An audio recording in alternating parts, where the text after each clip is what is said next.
जय मिथिला।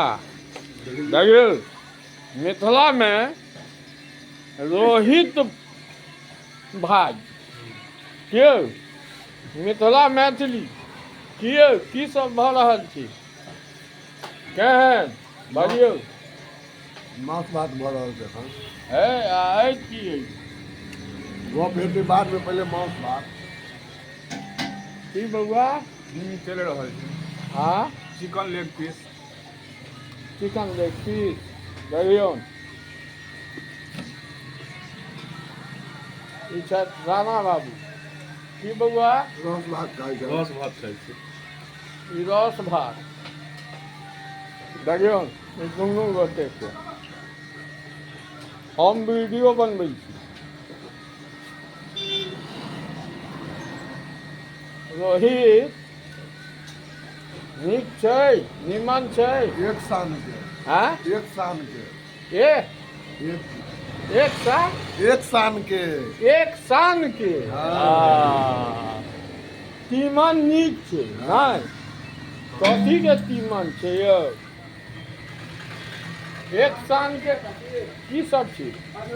मुर्गा के तीमन छै। मुर्गा के की बउआ केहन लगै छै। हमरा सब तऽ ई बेसी खाइ नहि छियै। एक साल के बाद अहाँ खुआ रहल छी तऽ हम जे छै से खा रहल छी। हम तऽ वीडियो बनबै छी। हम तऽ बीच में छोड़ि देने छलहुँ हैं ई सब खेनाइ पिनाइ। हाँ न हम खाइ छी आ न हम पीबै छी। हम पानि पीबै छी। मटन हाँ हम पीबहो वाला में नहीं छी रोहित भाई। हम वीडियो बनबा देख लियो। खा दियौ हाथ में देखियौ खा के लोक नहीं बजै छै। आ खा के लोक नहीं बजै छै। नहीं बजै छै। ई कहै छै राणा भाई कहै छै खाय बेर में नहीं बजै छै। पानि पीबऽ बेर में बजै छै। पानि पीबऽ बेर में हम बजलहुँ।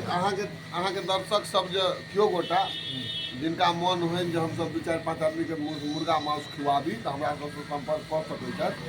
नौत निमंत्रण दऽ सकै छथि। हमसब आबि कऽ हुनका दरवाजा पर मांस खा देबै। खा जेबै एक शान के खा जेता ई नहीं यौ। की बउआ ये दाढ़ी वाला अहाँ रोहित अहाँ बड़ा लाइन से छी। देखियौ ई छुच्छे रस आ भात खाइ छै। हिनकर नाम राणा बाबू खाइ छथि रस आ भात हाँ आ पानि। आ खाय काल में रोहित एको बेर नहीं कहै छै हे राणा भाई देख लियो नीक लागे ताहि पर कमेंट्स कऽ के बतेबै। रोहित के आईडी हमर अछि तऽ हमर नहीं नाम मेंशन कऽ के। जय मिथिला